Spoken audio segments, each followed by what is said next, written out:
Kelsey Smith's disappearance began with something as ordinary as a shopping trip for a gift, but she never returned. It raises an important question. How often do well-intentioned state laws or company policies meant to ensure safety and comfort end up doing more harm than good? In this case, a mobile phone provider refused to share the location of the missing teenager, citing privacy regulations. In practice, their refusal hindered the investigation, causing delays. Sadly, by the time action was taken, it was too late to help her. Situations like this show that quick access to such information can sometimes mean the difference between life and death.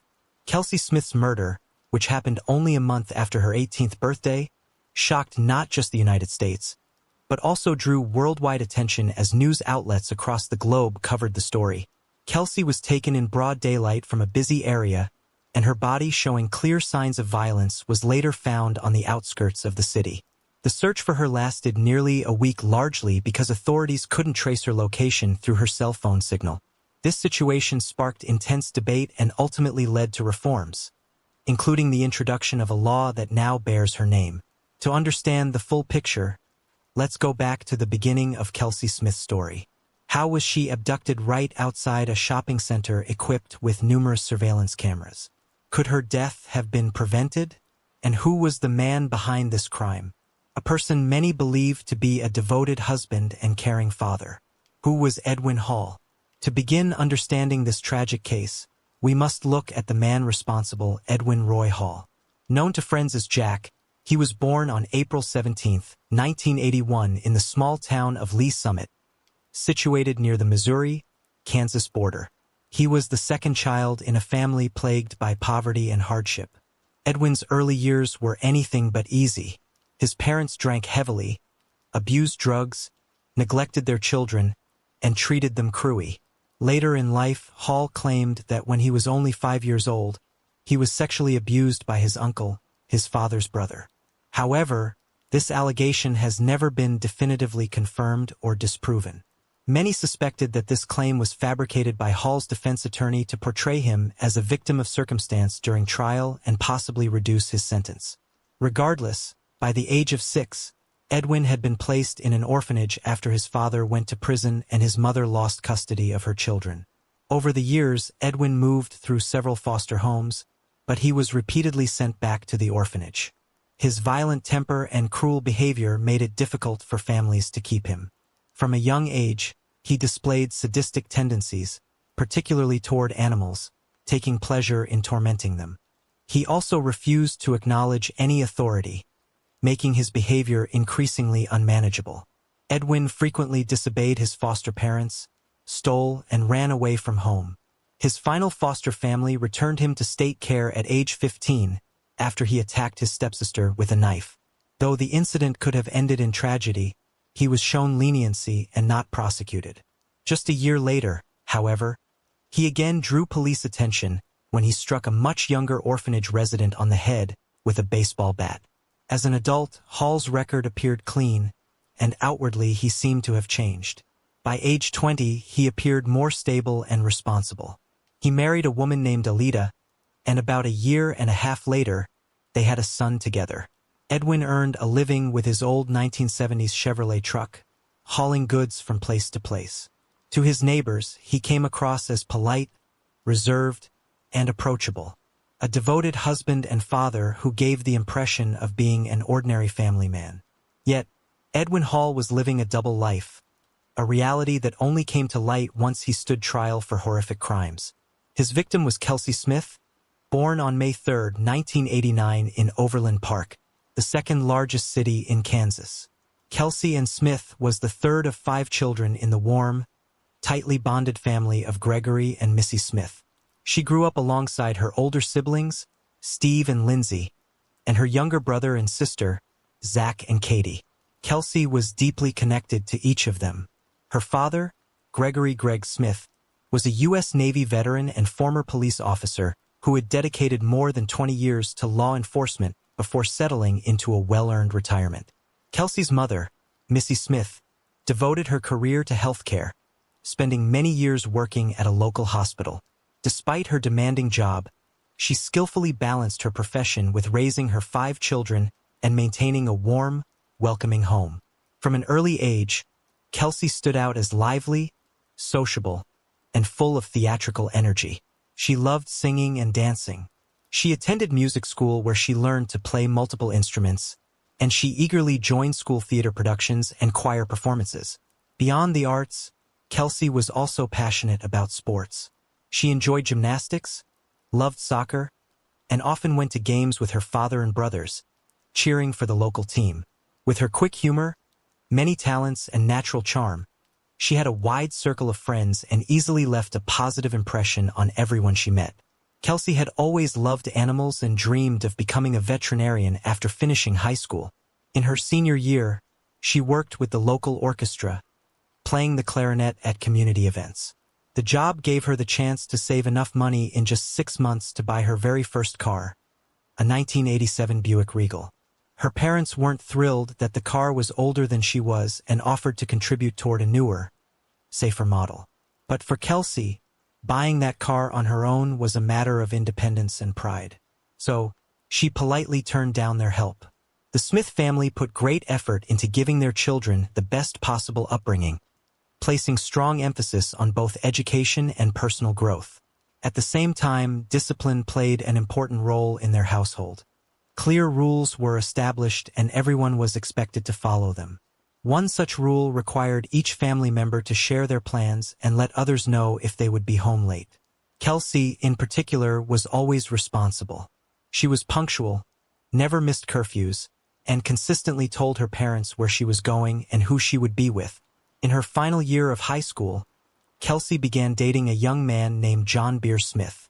For her, it felt like love at first sight, deep, mutual, and straight out of a storybook or film. The two welcomed the new year of 2007 together, and from that moment on became almost inseparable. John, who was a year older, came across as a mature and responsible young man, treating Kelsey with genuine care and respect.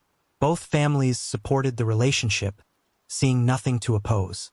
In May 2007, Kelsey turned 18 and soon after graduated from high school.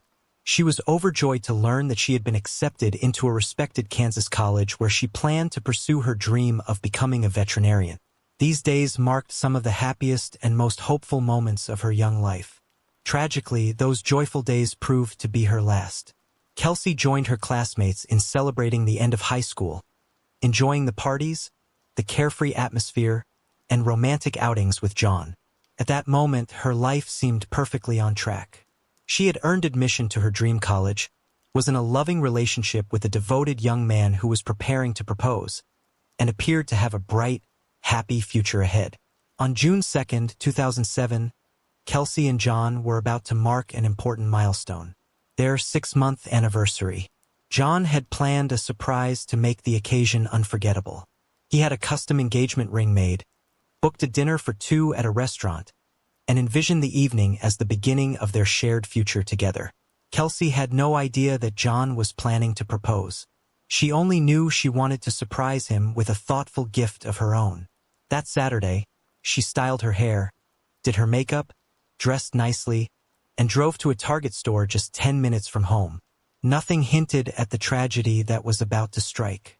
Around 7 p.m., she called her mother to say she had found a present for John, but was still searching for the perfect gift bag, something romantic. Missy suggested she check the shopping mall across the street from Target. Convinced she'd find the right one there, Kelsey thanked her, promised she'd be home soon, and reminded her that John was coming to pick her up at 8 o'clock. That phone call was the last time Missy ever heard her daughter's voice. Kelsey never made it home. When John arrived at 8 p.m. with a bouquet of flowers, he was stunned and alarmed to find her missing. Her parents were equally distressed. It was completely unlike Kelsey to ignore calls or texts.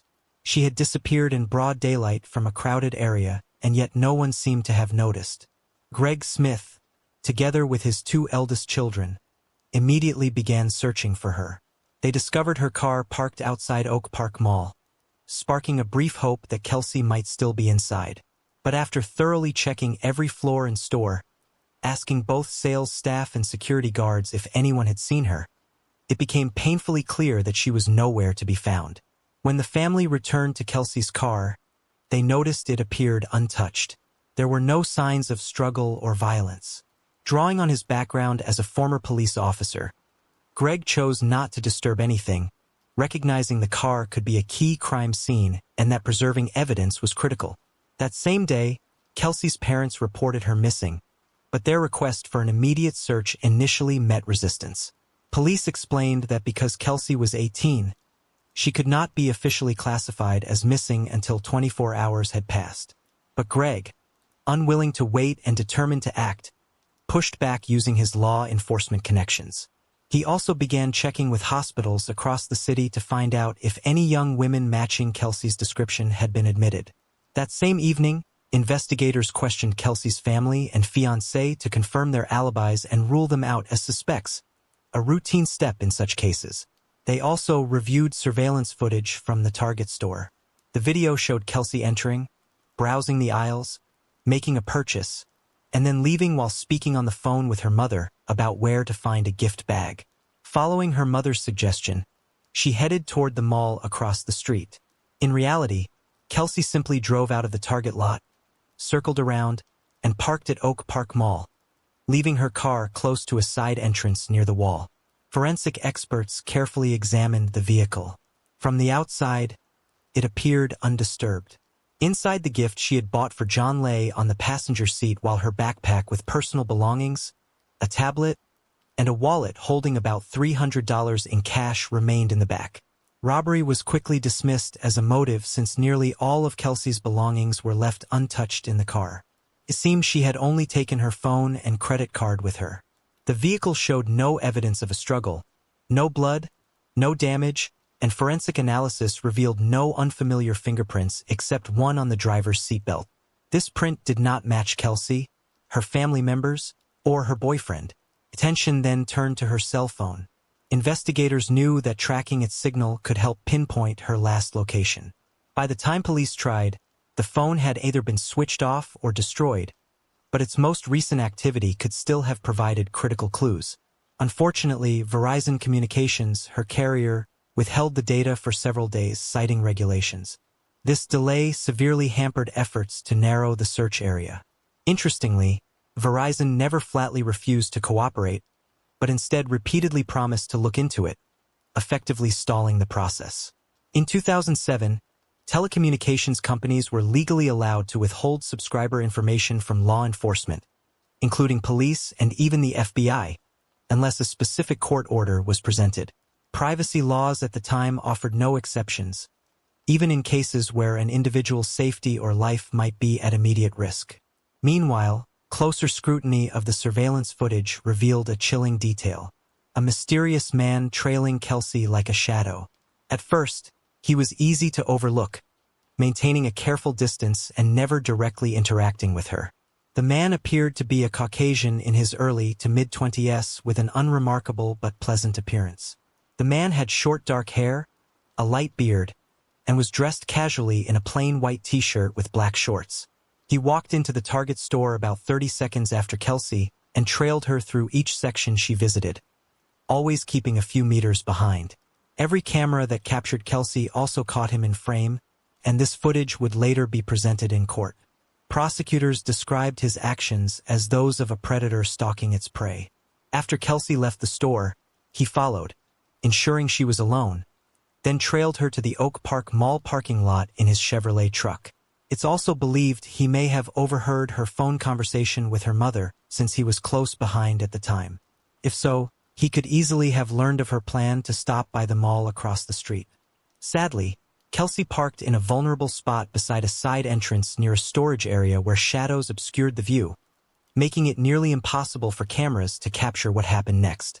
While she was still inside her car, the Chevrolet truck pulled up beside her, and a man in a white t-shirt and black shorts stepped out. The stranger approached the driver's side of Kelsey's vehicle and, under what was likely the threat of violence, forced her into his truck. Moments later, the vehicle drove away in an unknown direction. From the very beginning, Gregory Smith drew on his law enforcement background and contacts to push for maximum exposure. He understood that widespread media attention could greatly increase the odds of finding Kelsey and ensuring the perpetrator was caught. The case quickly gained massive attention, reaching not only national but also international media outlets, including the well-known program America's Most Wanted. When surveillance footage revealed the shadowy figure trailing Kelsey, news broadcasts highlighted the clearest frame of his face, urging the public to come forward with any information.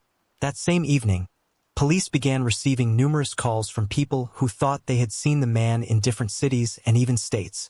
Most of these tips turned out to be false, but investigators followed up on each one. Then on June 6th, a woman named Mrs. Migas contacted police, saying she recognized the man as her neighbor, Edwin Hall.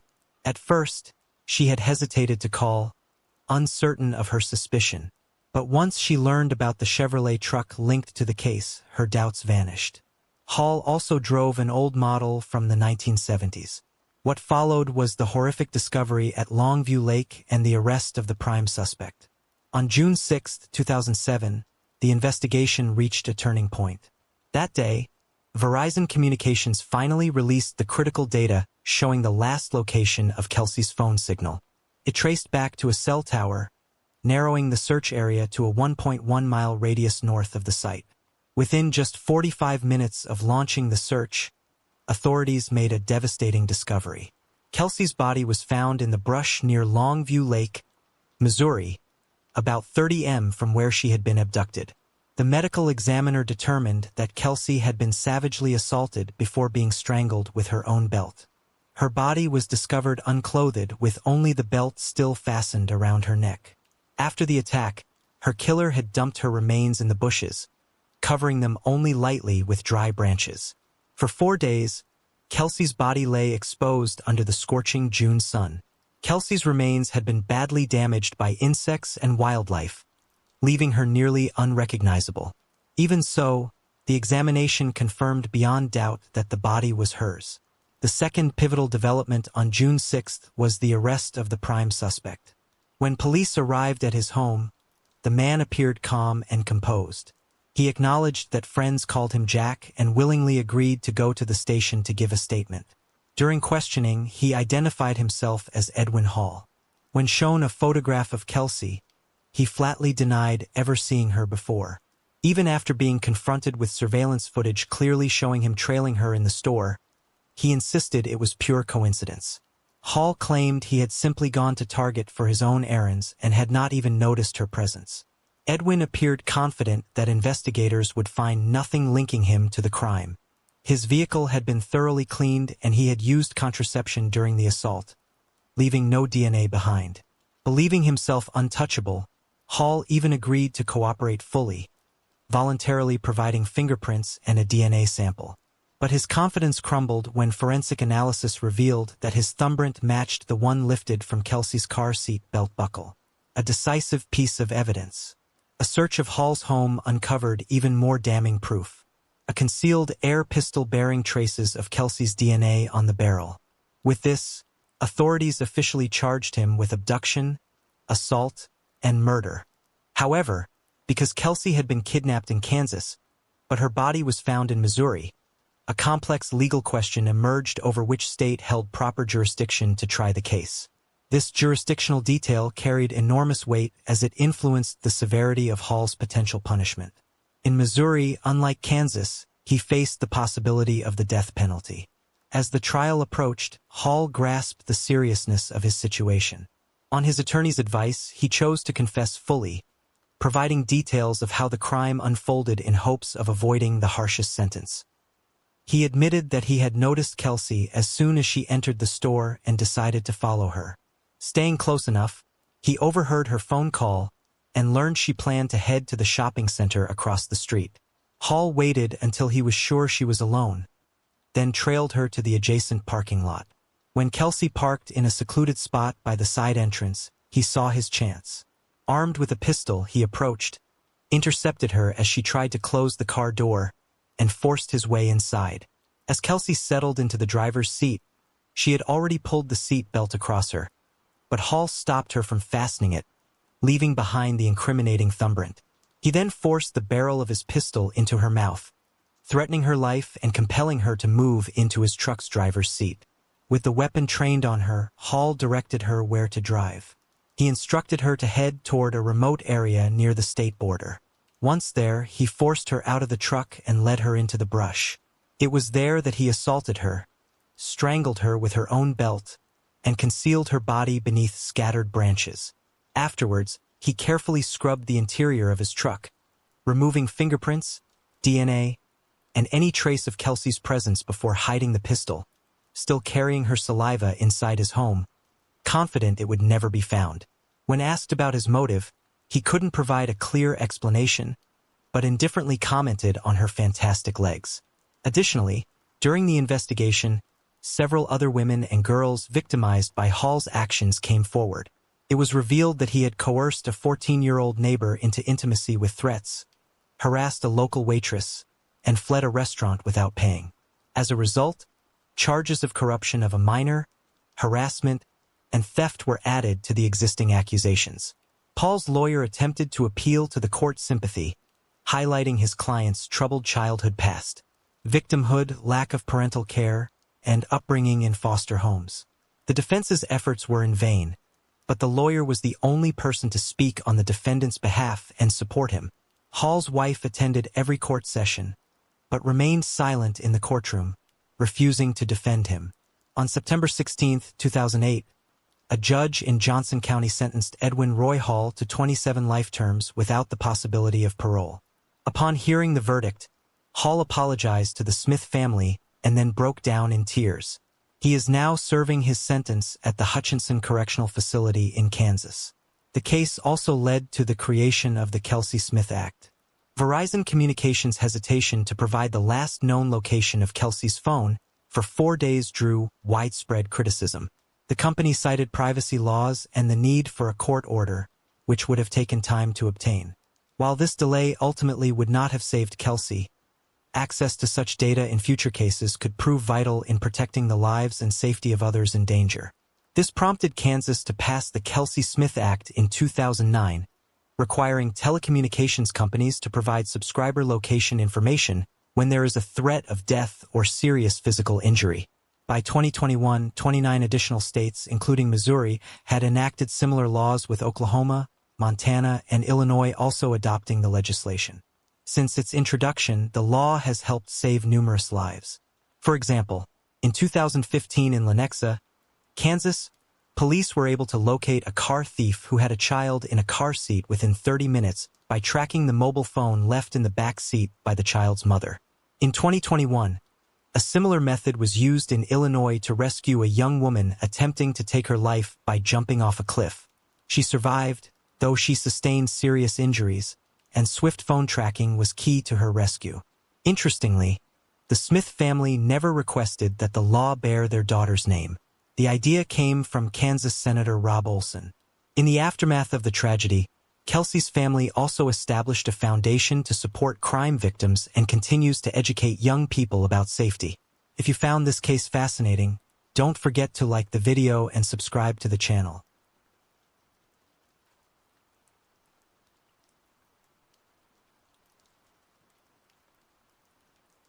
In this video, we delve into the heartbreaking case of Tiffany Adams. A story filled with unanswered questions until a chilling revelation turned everything upside down. Her disappearance would ultimately expose hidden secrets, deception, and a sorrowful truth that stunned her entire community. Tiffany was last seen on November 5, 2014. She was 20 years old and 8 months pregnant at the time. Tiffany had planned to visit her mother, who lived next door to her father, but she never arrived and was never seen again. On November 7th, just 2 days after her last sighting, her family reported her missing. Sullivan, the town tied to her case, is located in Hamilton Township and serves as the county seat of Sullivan County, Indiana. According to the 2010 census, it had a population of just over 4,000. Many young people dream of moving to a bigger place, and Tiffany Adams was no different. After graduating high school, Tiffany found out she was pregnant with her boyfriend, Donnie Barron's child. She was overjoyed, constantly talking about the baby and looking forward to becoming a mother. Her excitement only grew as her due date approached. But everything changed on November 5, 2014, when Tiffany, then 8 months pregnant, vanished. altering her family's life forever. Tiffany was suddenly gone. Despite efforts from her boyfriend, Donnie, and her father, Bruce Adams, to locate her, there was no sign of her. They tried calling her repeatedly, but she never answered. No one knew where she had gone or what might have happened. The fact that she was so far along in her pregnancy only deepened their concern. It didn't make sense. Pregnant women don't just disappear. So, everyone feared something terrible had happened. When Tiffany Adams disappeared on November 5th, her father, Bruce Adams, didn't immediately contact the police. He believed he had to wait 48 hours before filing a missing person report.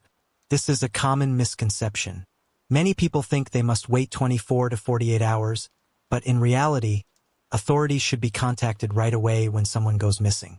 Because of this misunderstanding, Bruce didn't report Tiffany missing until November 7th. He told officers that on November 5th, he had left Tiffany and her boyfriend Donnie at his home and stepped out for about an hour. When he returned, only Donnie was there. Donnie then asked Bruce if he knew where Tiffany had gone. Donnie told Bruce that Tiffany had gone to her mother Christina's house, which was just a short walk away. Sadly, Bruce Adams was not Tiffany's biological father.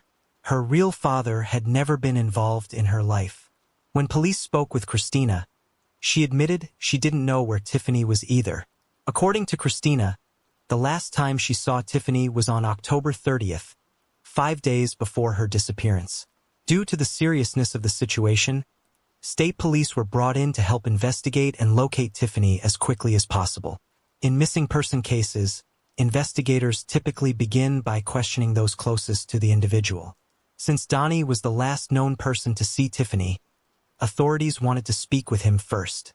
But by that time, Donnie had already left town and no one knew where he had gone. Donnie's sudden disappearance right after his pregnant girlfriend went missing was deeply unsettling. With Tiffany gone, authorities focused their attention on two main individuals, her stepfather Bruce Adams and her boyfriend Donnie Barron. But with Donnie nowhere to be found, suspicion only grew. Word quickly spread throughout the small town of Sullivan that Tiffany was missing. And the fact that she was 8 months pregnant made the situation even more heartbreaking. Tiffany had so much ahead of her in life. While some speculated she had been abducted, many held on to the hope that she would return safely. There were scattered claims of sightings, but they turned out to be nothing more than rumors. Police were confident she hadn't run away.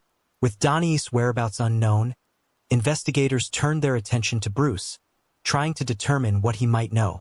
Bruce claimed he had a solid alibi. He said he went to the store and during that time Tiffany left his house. An officer followed up by checking the grocery store and records confirmed that Bruce had indeed been there on November 5th. Still, the timeline remained unclear as no one knew the exact moment Tiffany disappeared. Bruce believed she was missing and insisted he would never harm her, saying he loved her like his own daughter. He saw it as his duty to help search for her and remained hopeful she would return safely. During his conversation with police, Bruce pointed to another potential suspect. He accused Brian or Tiffany's stepfather through her mother, Christina, of being involved in her disappearance. To clarify, Bruce maintained that he was at the store on November 5th and returned to find Tiffany gone. He also revealed another critical piece of information to investigators. On November 5, 2014, around 1:00 p.m., Bruce received 3 phone calls from Tiffany's cell phone to his home. During the first call, he heard a man's voice in the background before the call was abruptly disconnected. The second call came shortly after, but there was only silence before it was cut off as well. On the third call, Bruce again heard a man yelling in the background. He claimed that during one of these calls, he could hear commotion and Tiffany's voice calling out, "Dad! Dad!" Alarmed, Bruce tried calling Tiffany's phone about 10 times, but each attempt went straight to voicemail.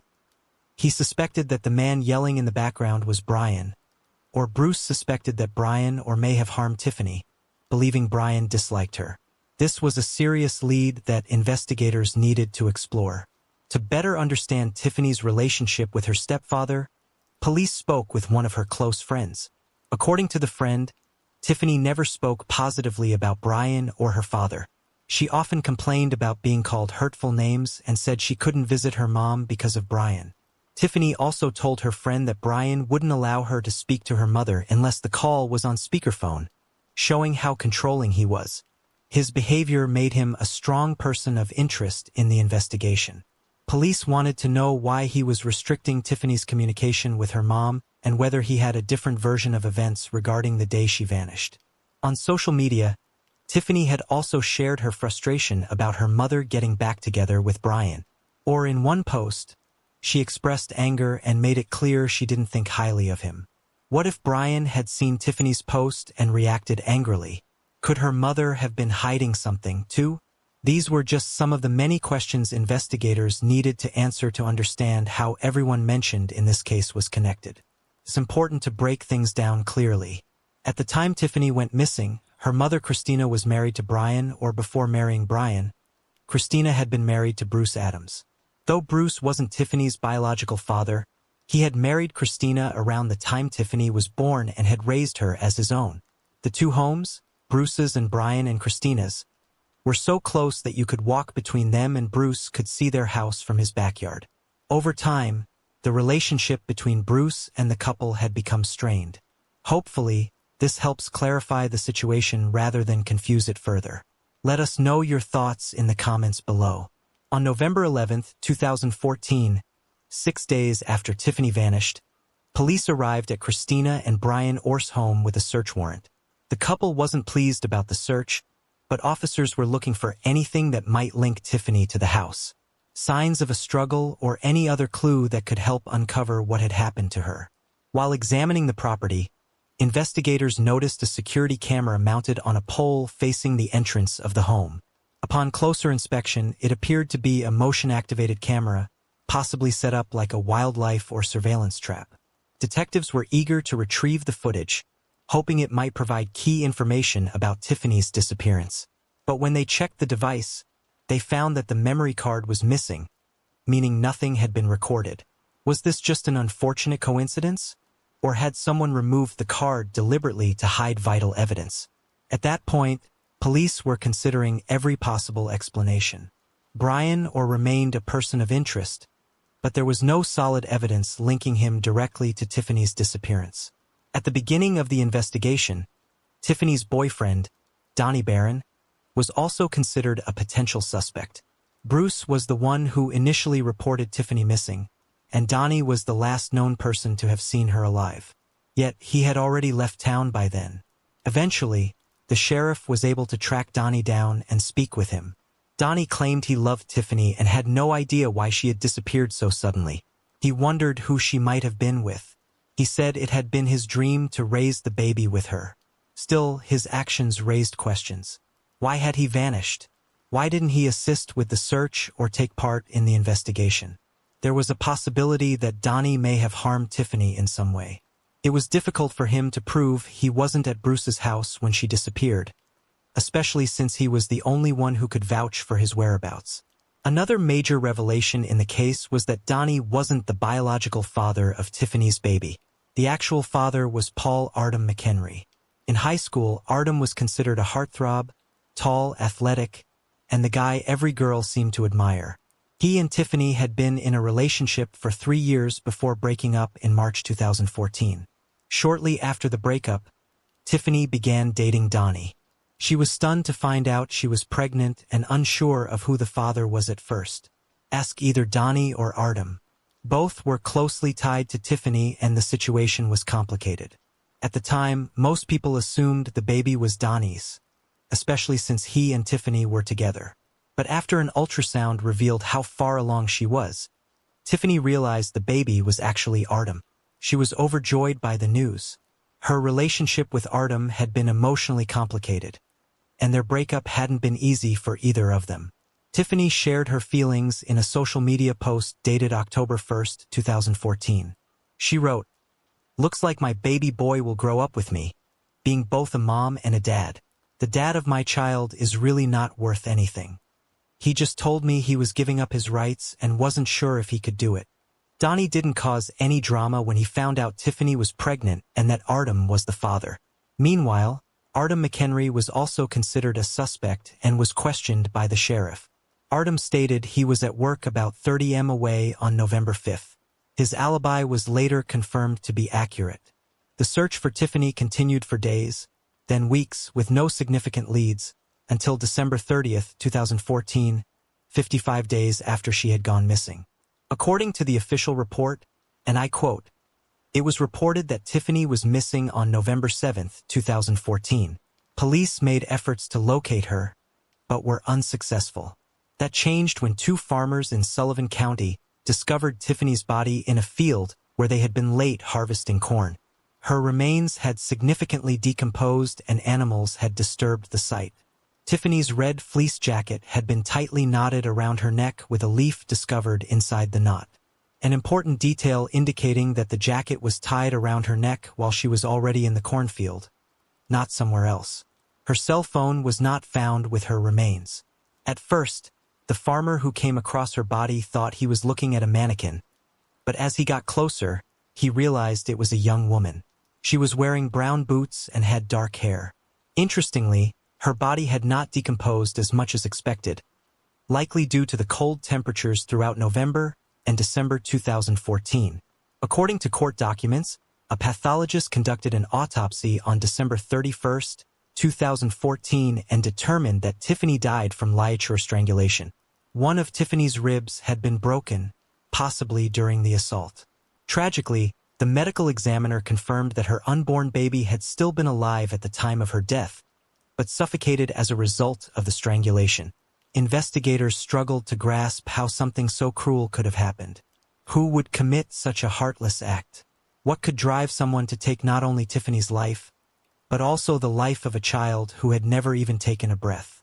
Because her body had been exposed to the elements, much of the potential DNA evidence and other critical clues had been washed away, making the investigation far more difficult. However, detectives were able to gather valuable information by analyzing Tiffany's phone records. These records provided insight into her calls, messages, and interactions leading up to her disappearance. One important discovery was that Tiffany had been texting Amber or shortly before she went missing. Brian Orr was both Tiffany's stepfather and the father of Jonas. Jonas was married to Amber Orr, and the couple had a 4-year-old son that Tiffany occasionally helped care for. Because Amber may have been one of the last people to communicate with Tiffany, speaking with her became a priority for investigators. Amber initially told police that she and Jonas shared a cell phone and would take turns using it.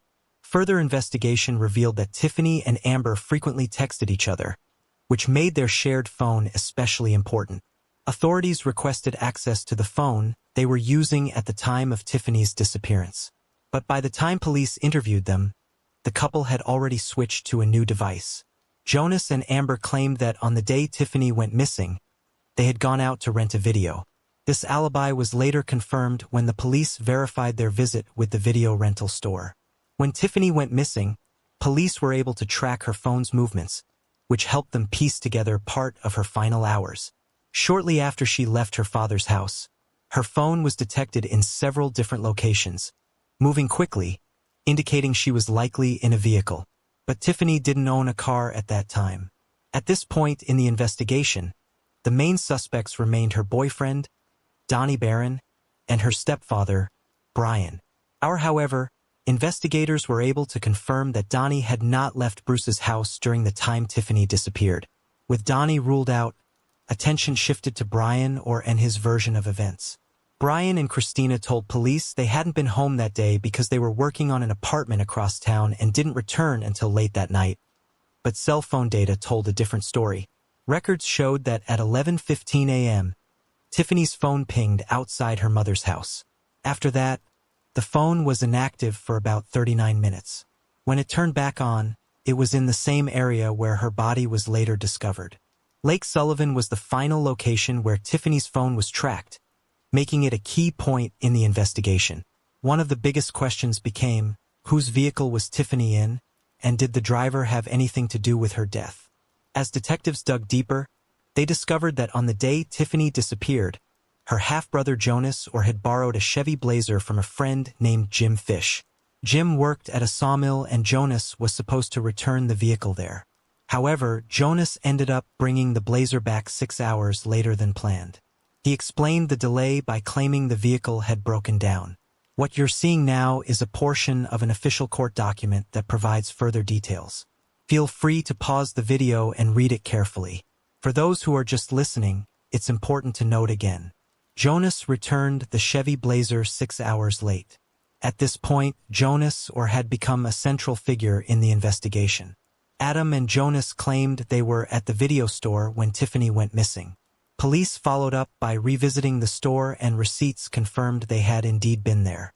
However, investigators discovered that their visit occurred much later than originally stated, which raised suspicions. They could still have been involved in Tiffany's disappearance. As previously mentioned, the last location where Tiffany's phone was active was near Lake Sullivan. Remarkably, the dive team managed to recover her phone from the lake. According to the official report, and I quote, Tiffany's cell phone was found in Lake Sullivan on August 27, 2015. Approximately half a mile from the location Jonas told Sheriff Codum the blazer had broken down the day Tiffany went missing. When the phone was recovered, all of the text messages had been deleted. However, the Indiana State Police Cybercrimes Unit successfully retrieved the deleted messages word for word, providing crucial evidence for the case. When investigators examined the recovered messages, they discovered that Jonas had been texting his wife, Amber, using Tiffany's phone. Since Tiffany's number had changed, Amber didn't recognize it and had no idea the messages were coming from her half-sister's phone. Eventually, she realized it was Jonas who had been sending the texts, which cleared her of any suspicion in Tiffany's case. In November 2015, Amber filed for divorce. Police had successfully recovered all the deleted messages which were documented in court records. If you're interested, you can pause the video to read through the excerpts yourself. During his first conversation with authorities, Jonas claimed that the last time he saw Tiffany was at a Dollar General in September 2014, where a family argument had escalated to the point that police were called. On the day Tiffany disappeared, he said the Chevy Blazer he borrowed broke down near the sawmill, close to the intersection of County Road 75 East and County Road 300 North. Jonas shared this account with Sheriff Codum. He claimed that after the Blazer broke down, he flagged down a passing car with two strangers who offered to help. One of them allowed him to use their cell phone so he could contact his wife, Amber, who was not with him at the time. Jonas said he sent Amber a text using the stranger's phone, then restarted the Blazer and let it run for a few minutes. After returning the phone to the strangers, he said he drove straight to the sawmill. He estimated the entire encounter with the strangers lasted about 20 minutes. Once at the sawmill, deputies were told Jonas asked to borrow Jim's phone. Using that, he called Amber and told her where to meet him. Jonas firmly stated he had no involvement in Tiffany Adams' death. Jonas never believed police would recover Tiffany's phone or be able to retrieve all of her deleted text messages. But investigators did just that. A forensic expert from the Indiana State Police lab examined evidence found in Jim's borrowed Blazer. The scientists confirmed that red fibers discovered in the vehicle likely came from Tiffany's red fleece jacket, the same one that had been tied around her neck. Eventually, Jonas was arrested and charged with the murders of Tiffany and her unborn baby. Investigators believe Tiffany left Bruce Adams' house on November 5, 2014 and headed toward her mother Christina's home. But neither Christina nor her husband Brian were there at the time. At some point, Jonas, driving Jim's borrowed Blazer, intercepted her. He then took Tiffany to a cornfield and murdered her. To cover his tracks, Jonas removed the memory card from his father's motion sensor camera, which may have captured Tiffany entering his car. He later threw her cell phone into Lake Sullivan. These findings ultimately cleared Brian as a suspect in the case. The complicated and tense relationship between Jonas and Tiffany may have played a major role in the tragedy. They had a long-standing feud. Jonas reportedly couldn't stand Tiffany. Meanwhile, Jonas shared a deep bond with his father, Brian. It's possible that the things Tiffany posted about Brian on social media enraged Jonas. But even then, how could someone commit such a brutal act against a young woman who was 8 months pregnant? It defies reason. There's no way to truly make sense of it. Do you think Jonas ever felt remorse for what he did to Tiffany? It's worth reflecting on. According to court documents, between August 2015 and February 2016, an inmate named John Clean shared a cell block with Jonas and later testified for the prosecution. He told the court that while watching a TV show about a cold case murder, he casually remarked to Jonas how strange it was for someone to keep quiet about a crime like that for so long. Jonas's reaction would soon become a key part of the case. You'd be shocked at what you can live with when you have to, Jonas reportedly told Clean.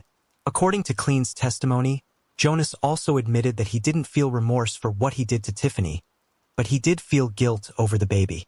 He even asked Clean if he believed God might forgive him. Despite this, Jonas maintained his innocence throughout the trial. In July 2016, he was sentenced to 2 consecutive 60-year prison terms. Tiffany Adams deserved so much more: a full life, a future, and the chance to raise her child. Her tragic story serves as a heartbreaking reminder of how quickly things can unravel and how silence or inaction can have devastating consequences. If you found this case fascinating, don't forget to like the video and subscribe to the channel.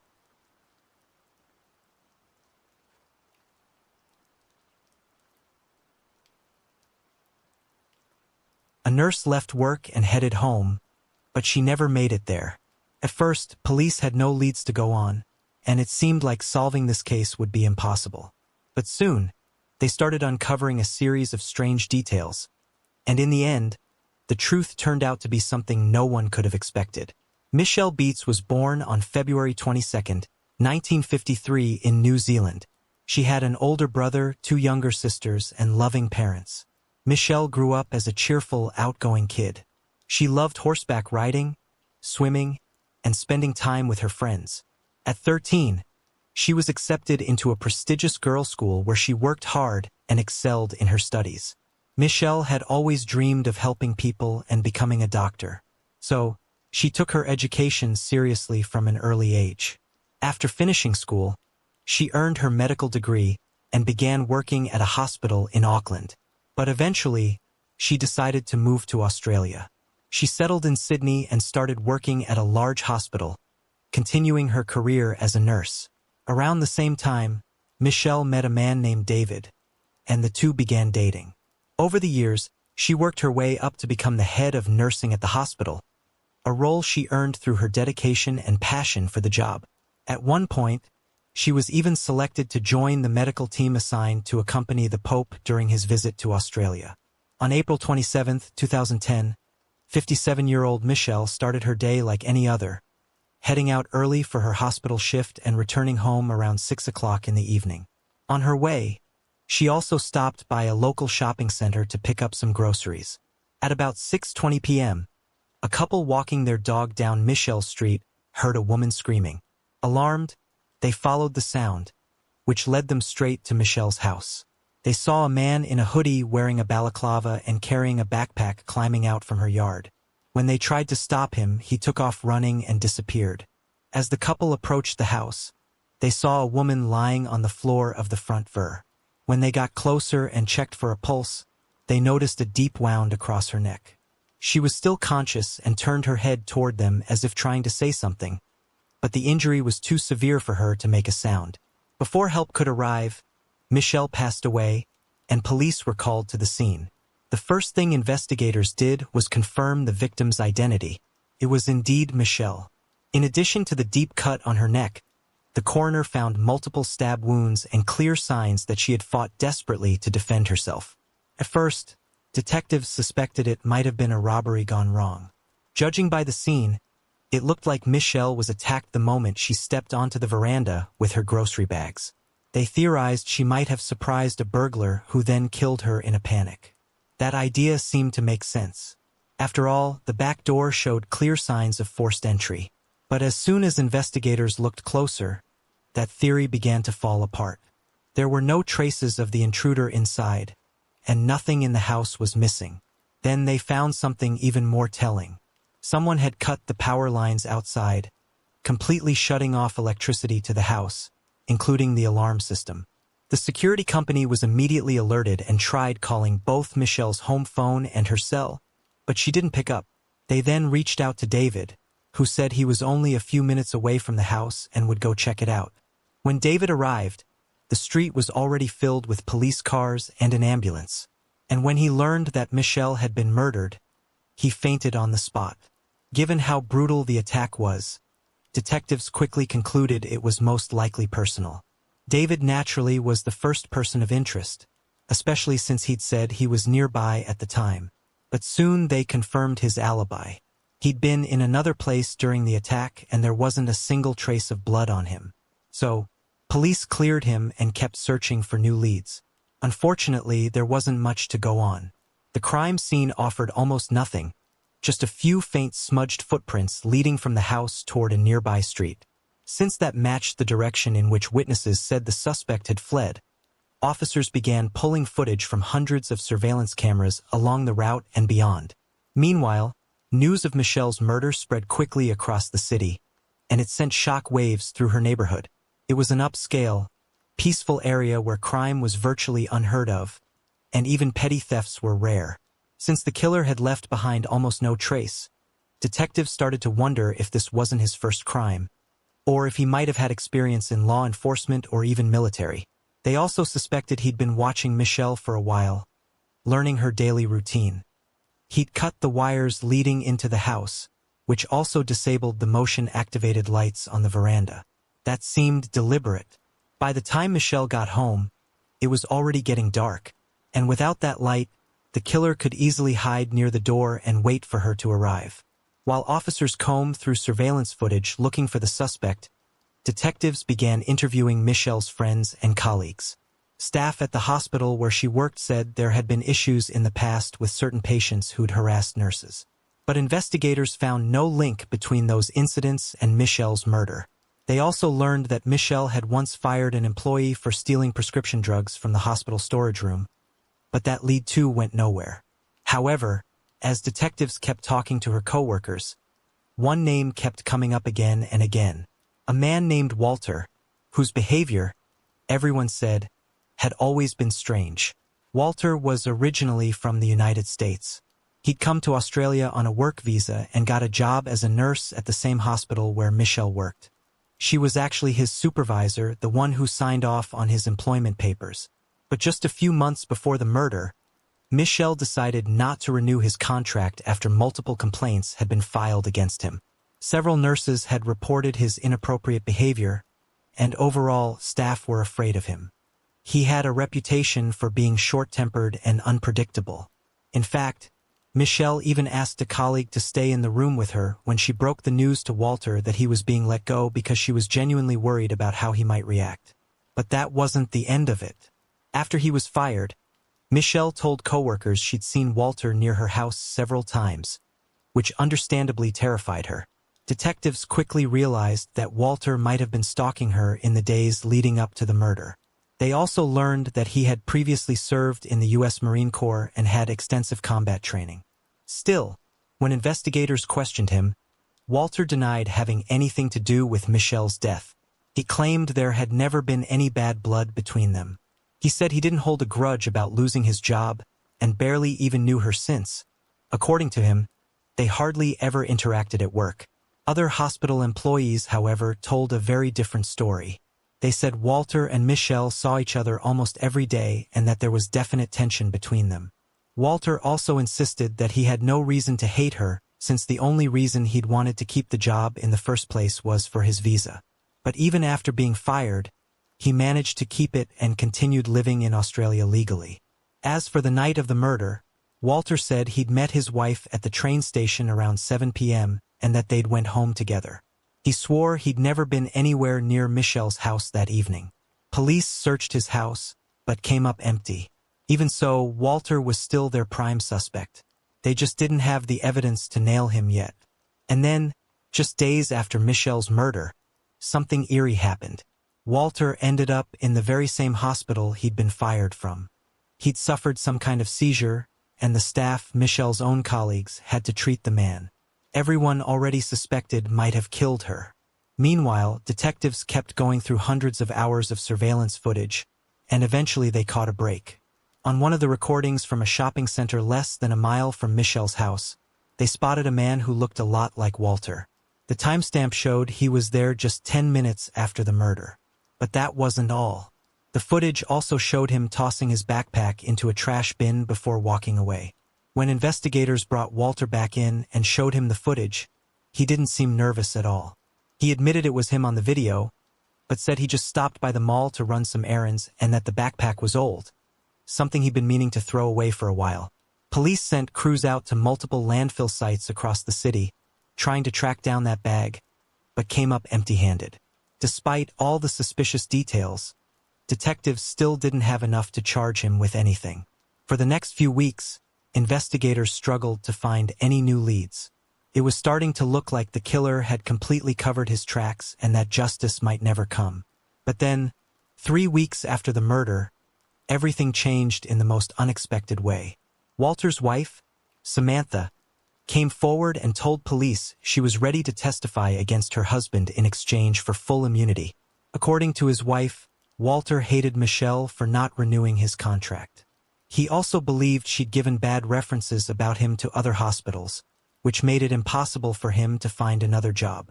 He complained about Michelle to his wife, insulted her, and eventually started talking about getting revenge. At first, he told his wife he just wanted to scare Michelle in a very odd way. He said he'd dress up as a Mormon and go to her house to silently hand her a religious pamphlet. Pretty quickly, he shifted into darker territory, claiming he worked for some secret Irish organization that had finally given him permission to kill and that he'd be paid a lot of money to do it. In the weeks before Michelle's death, he began preparing.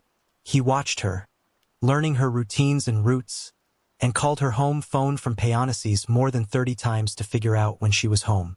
He even drove past her house to watch her, often not even trying to hide. And Michelle said she'd spotted him several times. His wife also told police that Walter practiced knife strikes on her and her brother, focusing on how to cut a throat silently, a technique she said he'd learned in the military. He'd take the knife every morning when he woke up and again before bed, just sitting and staring at it. A few days before the murder, he bought a whole outfit from a thrift store, including gloves, and paid in cash, so the purchase couldn't be traced. On the day of the murder, Walter did meet his wife, but not at the train station. They met at the same shopping center where he later threw away his backpack.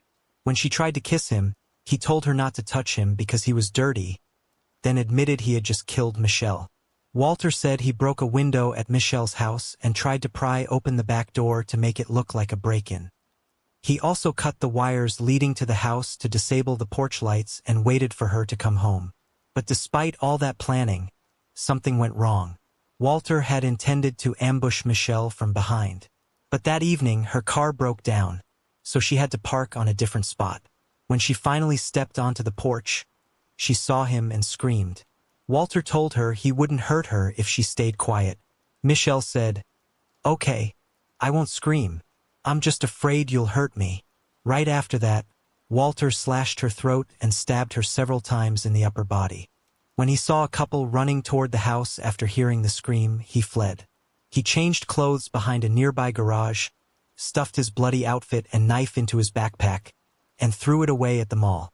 Samantha explained that she hadn't gone to the police sooner because she was terrified, afraid that if she talked, Walter would kill her, too.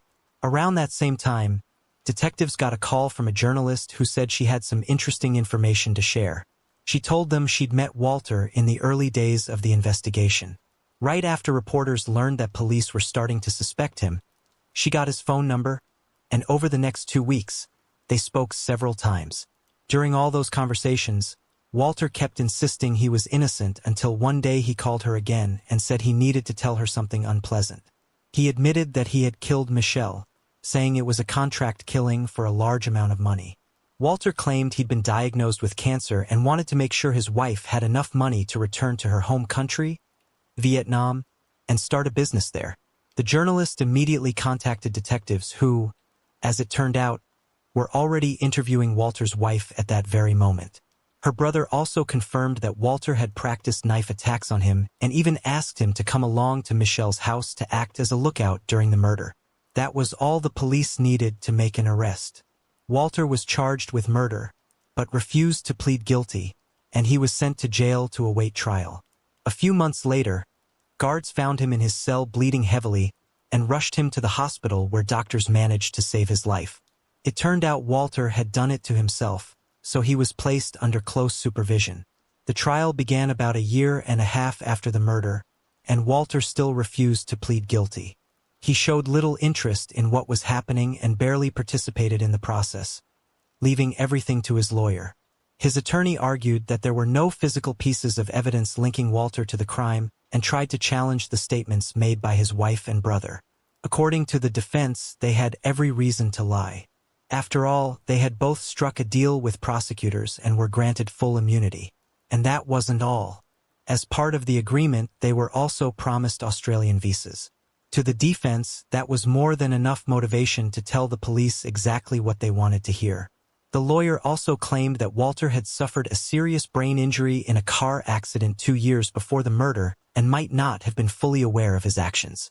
However, before the trial, Walter underwent a medical evaluation, and experts found no signs of any mental condition that could excuse him from responsibility. The prosecution's main evidence came down to the testimony of Walter's wife and her brother, along with the security footage. Even though there was no physical evidence linking him to the scene, the prosecutor argued that the large amount of circumstantial evidence was more than enough to prove his guilt. According to the prosecution, Walter's motive was simple. He was furious at Michelle for refusing to renew his contract and decided to take revenge. In the end, the jury found him guilty, and in March 2012, Walter was sentenced to life in prison. He showed no emotion whatsoever and barely seemed to register what was happening around him. When the judge asked him to stand for the verdict, he didn't even seem to hear it. His lawyer had to repeat the request. Throughout the trial, though, Walter often smiled and made strange gestures toward Michelle's relatives sitting in the courtroom. After the trial, another disturbing detail came to light. In the United States, Walter had an ex-wife and a child, and he owed them more than $50,000 in unpaid child support. That was one of the reasons he'd clung so tightly to his Australian visa. He didn't want to go back and face those debts. Later, investigators discovered that just a few weeks before Michelle's death, Walter had actually flown to the U.S., planning to kill his ex-wife.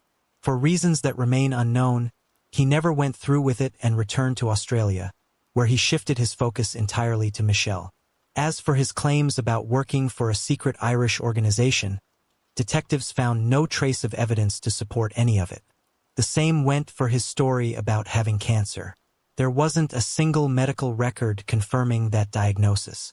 In 2015, Walter tried to appeal the verdict, arguing that the prosecution shouldn't have mentioned his military background during the trial, but his appeal was denied. Walter remained in prison to serve his life sentence. But 5 years later, guards found him dead in his cell, and the autopsy confirmed that he'd done it himself. And with that, the case finally came to an end. But some things about it still feel unsettling. For instance, it's strange how vividly Walter's wife described every detail of the murder, almost as if she'd been there herself. Maybe Walter told her everything in such detail on purpose, so she could cut a deal with police later and secure her visa. Perhaps he knew he'd end up behind bars anyway and decided to make sure his family got something out of it. That could explain why Samantha only came forward 3 weeks after the murder, immediately demanding immunity and visa. In the end, though, Michelle's legacy lived on. In 2012, the government of New South Wales established an annual award in her honor, given to medical staff who've made outstanding contributions to children's healthcare. Share your thoughts on this story in the comments section, and don't forget to press the like button if you enjoyed my video. Thank you for watching.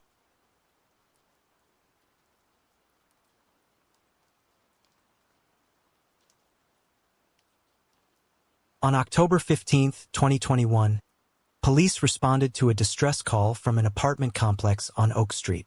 What they discovered inside would haunt them for years to come. The lifeless body of 32-year-old Ethan Reed, a beloved local high school teacher, lying in a pool of his own blood. The prime suspect? His girlfriend of 2 years, 29-year-old software engineer Olivia Rogan. As investigators delved deeper into the case, they uncovered a disturbing web of surveillance, manipulation, and escalating control that had ensnared Ethan in the months leading up to his death. Hidden cameras, meticulously placed throughout his apartment, told a silent tale of paranoia and obsession. Olivia Rogan's path to becoming the central figure in a tragic true crime story began long before she met Ethan Reed. Born in 1993 to Margaret and James Rogan, Olivia grew up in a middle-class suburb of Portland. From an early age, those close to the family noted Olivia's intense need for attention and validation. Margaret Rogan, in an interview following her daughter's arrest, reflected on Olivia's childhood. She was an exceptionally bright child, always at the top of her class, but she struggled to form lasting friendships. Margaret recalled, "I thought it was just shyness at first, but as she got older I noticed how possessive she could be of the few friends she did make. If they spent time with other children, Olivia would become sullen and withdrawn." This pattern continued into Olivia's teenage years. Her high school boyfriend, Alex Chun, later told investigators about Olivia's constant need to know his whereabouts. "She would call or text incessantly when we weren't together," he said. "If I didn't respond quickly enough, she'd show up wherever she thought I might be. At the time, I thought it was just because she cared so much." Despite these interpersonal challenges, Olivia excelled academically. She graduated as valedictorian of her high school class and went on to study computer science at Stanford University. It was here that Olivia's controlling tendencies found a new outlet in the world of technology. Her college roommate, Sarah Jennings, remembered Olivia's fascination with coding and surveillance software. "She was brilliant at it," Sarah said, "but sometimes it felt like she was using her skills to keep tabs on everyone around her. She'd casually mention things about our classmates that she couldn't possibly have known without some kind of digital snooping." After graduating with honors, Olivia landed a prestigious job at a tech startup. Her colleagues described her as driven and meticulous, often working long hours to perfect her code. However, her personal life continued to be marked by tumultuous, short-lived relationships. Jason Tran, who dated Olivia for 6 months in 2019, described the relationship as intense and suffocating. "She wanted to know everything about my day, my thoughts, my plans," he said. "When I tried to set boundaries, she'd become angry or manipulative. It was exhausting." By the time Olivia moved back to Ashland in early 2020, accepting a remote position with her company, she had left a trail of broken relationships behind her. Yet those who knew her couldn't have predicted the dark turn her life would take when she met Ethan Reed. Ethan Reed's life stood in stark contrast to Olivia's tumultuous journey. Born in 1990 in Ashland, Ethan was the youngest of 3 children in a close-knit family. His older sister, Amanda Reed, described their childhood as idyllic. "We grew up surrounded by nature, spending our summers hiking in the mountains and our winters skiing. Ethan was always the peacemaker, the one who could make anyone laugh." From an early age, Ethan showed a passion for learning and a natural ability to connect with others. His high school English teacher, Mrs. Elaine Hoffman, remembered him fondly. Ethan had a way of bringing out the best in his classmates. He was patient, kind, and had an infectious enthusiasm for literature. "I always thought he'd make an excellent teacher someday." Mrs. Hoffman's prediction proved accurate. After graduating from the university with a degree in English literature, Ethan returned to his hometown to teach at Ashland High School. Ethan's personal life was characterized by steady, long-term relationships. His college girlfriend, Laura Simmons, remained a close friend even after their amicable breakup. "Ethan was always so balanced," she said. "He valued his independence but was also incredibly loyal and supportive. We broke up because our career paths were taking us in different directions, but there was never any drama." The fateful meeting between Olivia Rogan and Ethan Reed occurred on a sunny Saturday afternoon in May 2020 at a local farmer's market. Olivia, still adjusting to life, had ventured out to explore her new surroundings. Ethan, a regular at the market, was picking up fresh produce for the week. Their eyes met across a display of organic apples, and Ethan, ever the friendly local, struck up a conversation about the best varieties for baking.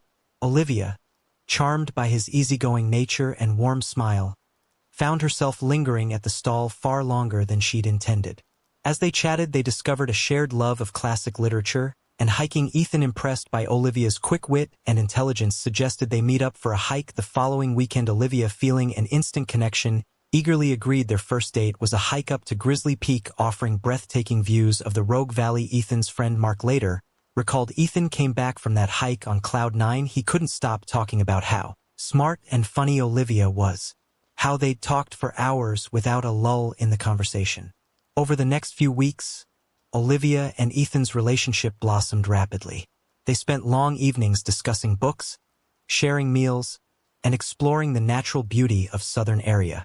To those around them, they seemed like a perfect match. However, even in these early honeymoon days of their relationship, there were subtle signs of Olivia's possessive nature. Ethan's sister Amanda noticed that Olivia seemed to monopolize his time. She'd call or text constantly when they weren't together, and she always seemed to have a reason why Ethan couldn't join family gatherings without her. Ethan, blinded by the excitement of new love, brushed off these early red flags. When his friend Mark expressed concern about the intensity of the relationship, Ethan laughed it off. "She's just excited about us," he said. "It'll calm down once we're more settled." Little did Ethan know that this was just the beginning of a pattern that would gradually tighten around him, slowly cutting him off from the life he had built and the people who cared about him most. By the fall of 2020, Olivia had all but moved into Ethan's apartment. Despite him never officially asking her to live with him, she began to exert influence over every aspect of his daily life, from what he ate to how he spent his free time. Ethan's colleague and friend, fellow English teacher Jessica Lawson, noticed changes in his behavior at work. He started turning down invitations to after-school happy hours, something he'd always enjoyed before. When I asked him about it, he said Olivia wasn't comfortable with him being out late, Jessica recalled. It seemed odd, given that she knew most of us and had even joined us a few times. Olivia's control extended to Ethan's social media presence. Friends noticed that his usually active Facebook and Instagram accounts became sparse, with posts becoming infrequent and impersonal. When questioned, Ethan would brush it off, saying he was trying to be more private online. But it was Olivia's attempts to isolate Ethan from his family that raised the most alarm bells. Amanda Reed remembered a particularly disturbing incident during the 2020 holiday season. "We always have a big family Christmas at our parents' house," she said. But that year, Ethan called at the last minute to say he and Olivia couldn't make it. When I pressed him, he said Olivia wasn't feeling well and he needed to stay with her. But I could hear her in the background, sounding perfectly fine. Olivia employed a variety of emotional manipulation tactics to maintain her grip on Ethan. She would oscillate between lavishing him with affection and subjecting him to cold, silent treatments, and if he didn't comply with her wishes. Ethan's friend Mark recounted a camping trip they had planned for months. "The night before we were supposed to leave, Ethan called to cancel. He sounded so defeated. He said Olivia was upset he was going away without her, even though she'd been invited and had declined." As 2021 progressed, Olivia's behavior became more erratic. She began accusing Ethan of infidelity, despite having no evidence to support her claims. She would show up unannounced at the high school, ostensibly to bring Ethan lunch, but colleagues noted how she seemed to be scanning the room as if looking for signs of inappropriate behavior. Ethan's student, Emma Chun, later testified to a disturbing encounter. "Ms. Rogan came into our classroom during lunch break. Mr. Reed wasn't there, but she stayed anyway, asking us questions about him. Felt really weird and invasive." Despite the mounting evidence of Olivia's controlling behavior, Ethan remained committed to the relationship. Those close to him noted his increasing stress and anxiety, but he would deflect their concerns, often making excuses for Olivia's actions. His sister Amanda confronted him directly in the summer of 2021. "I told him I was worried that this didn't seem like a healthy relationship," she said. "But he just got defensive. He said I didn't understand Olivia, that she'd been hurt in the past and needed extra reassurance. He truly believed he could help her overcome her insecurities." As Olivia's paranoia and need for control reached new heights, she made a decision that would irreversibly alter the course of her relationship with Ethan and ultimately lead to its tragic conclusion. In late August 2021, While Ethan was away at a weekend teaching conference, Olivia took the drastic step of installing hidden cameras throughout his apartment.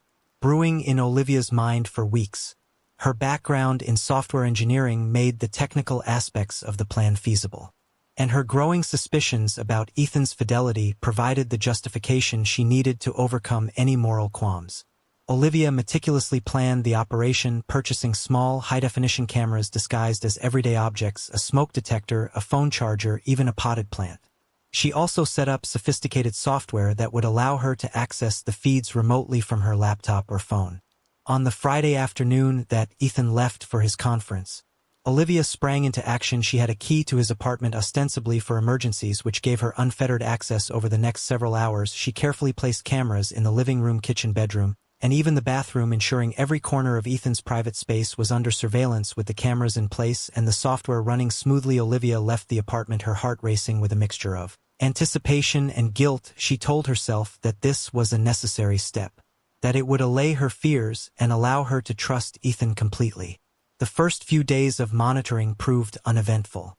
Olivia watched as Ethan went about his daily routines, grading papers, preparing lessons, chatting on the phone with his sister. But rather than easing her suspicions, the lack of incriminating evidence only fueled Olivia's paranoia. She began to obsess over minor details. Why did Ethan smile at that text message? Who was he waving to out the window? Olivia's colleague, David Cho, later recalled noticing changes in her behavior at work during this time. She seemed distracted, constantly checking her phone. I caught a glimpse of her screen once. It looked like a video feed, but she quickly closed it when she saw me looking. As the days turned into weeks, Olivia's obsession with the camera feeds grew. She began neglecting her work, her sleep suffered, and her interactions with Ethan became increasingly strained as she struggled to keep her secret. One evening, while reaching for a book on his shelf, Ethan noticed that several volumes were slightly out of place. He distinctly remembered organizing them just days before. In the bathroom, his toiletries seemed rearranged, though he couldn't pinpoint exactly how. More unsettling were the times he felt as if he was being watched. He'd be grading papers in the living room and suddenly feel a prickle on the back of his neck, as if someone's eyes were on him. But when he looked up, he was alone. Ethan's friend and fellow teacher, Jessica Lawson, recalled a conversation they had during this period. He mentioned feeling on edge in his own home, she said. He laughed it off, saying he was probably just stressed about work, but I could tell it was really bothering him. Olivia's behavior added to Ethan's growing discomfort. She began making comments about his daily activities that she shouldn't have known about. Once, she mentioned in passing that she liked the new brand of coffee he'd bought, despite not having been to his apartment in days. Another time, she asked about a phone call he'd had with his mother, though he was certain he hadn't mentioned it to her. When Ethan would express confusion about these slip-ups, Olivia would quickly change the subject or provide vague explanations. He must have mentioned the coffee in passing, she'd say, or perhaps his mother had told her about the call. As his unease grew, Ethan found himself second-guessing his own memories and perceptions. Am I just being paranoid? He wondered, is the stress of work getting to me? Despite his attempts to rationalize the strange occurrences, Ethan couldn't shake the feeling that something was deeply wrong. He began to pay closer attention to his surroundings, noting any changes or oddities in his apartment. He even considered confiding in his sister Amanda, but hesitated, worried that his suspicions might sound absurd or that he might be overreacting. The moment of revelation came on an October evening in 2021. Ethan had been grading papers late into the night, the soft glow of his laptop illuminating the living room. As he stretched and prepared to call it a night, his elbow knocked a small potted plant off the side table. The pot shattered on the hardwood floor, soil and ceramic shards scattering across the room. As Ethan knelt to clean up the mess, something caught his eye amidst the debris. A tiny lens, no bigger than a pencil eraser, glinted in the low light, his heart racing. Ethan carefully extracted the object from the soil. It was a miniature camera, expertly concealed within the plant's base. The discovery sent a chill down Ethan's spine. With trembling hands, he began a frantic search of his apartment. Over the next hour, he uncovered 5 more hidden cameras. In the smoke detector, a picture frame, even the shower head. The realization that his most private moments had been under surveillance was overwhelming. Ethan's mind reeled as he pieced together the implications. The strange comments Olivia had made, her uncanny knowledge of his daily activities, the feeling of being watched.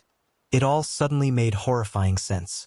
The woman he had loved and trusted had violated his privacy in the most intimate way possible. In a daze, Ethan called the one person he knew he could trust implicitly, his sister Amanda. It was past midnight, but she answered on the second ring, immediately alert at the sound of distress in her brother's voice. "Ethan, what's wrong?" she asked, concern evident in her tone. Through a voice choked with emotion, Ethan recounted his discovery. Amanda listened in shocked silence, her initial disbelief quickly turning to anger on her brother's behalf. As Ethan's story unfolded, Amanda's protective instincts kicked in. "You need to get out of there," she insisted. "Pack a bag and come to my place. We'll figure this out together." But Ethan was torn. Part of him wanted to confront Olivia immediately, to demand answers and explanations. Another part was simply numb with betrayal, struggling to reconcile the woman he thought he knew with someone capable of such a gross invasion of privacy. In the end, it was Amanda's steady voice that guided his next actions. "Document everything," she advised. "Take pictures of the cameras. Save any recordings you can find. We'll go to the police in the morning." As the first light of dawn broke over Ashland, Ethan sat on his couch, surrounded by the dismantled remains of Olivia's surveillance network. His phone buzzed with a text from Olivia. "Good morning, babe. Sleep well?" The irony of her feigned normalcy was not lost on Ethan. With a deep breath, he typed out a response that would set in motion the final tragic act of their relationship. "We need to talk. Come over as soon as you can." The tension in Ethan's apartment was palpable. As Olivia arrived later that morning, she entered with her usual smile, leaning in for a kiss but froze when she saw Ethan's grim expression and the array of dismantled cameras on the coffee table. For a moment, silence hung heavy in the air. Then Olivia's face crumpled, tears welling in her eyes. "Ethan, I can explain," she began, her voice quavering. But Ethan, his voice low and controlled, cut her off. He spoke of trust betrayed, of the sanctity of privacy violated. With each word, Olivia seemed to shrink, her usual confidence evaporating in the face of her exposed deception.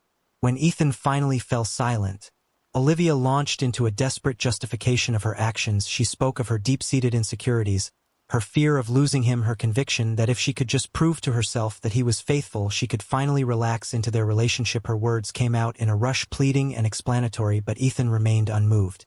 "I can't be with someone who would do this," he said firmly. "We're done, Olivia. I want you to leave." Olivia's demeanor changed in an instant. Her tears dried up, replaced by a cold, hard look.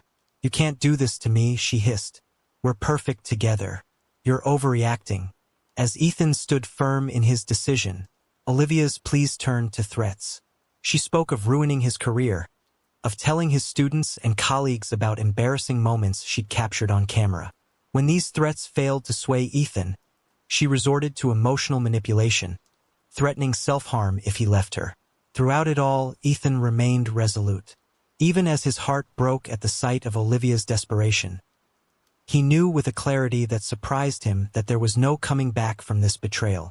Finally, seeing that her words were having no effect, Olivia stormed out of the apartment, slamming the door behind her. Ethan sank onto the couch, emotionally exhausted. He thought the worst was over.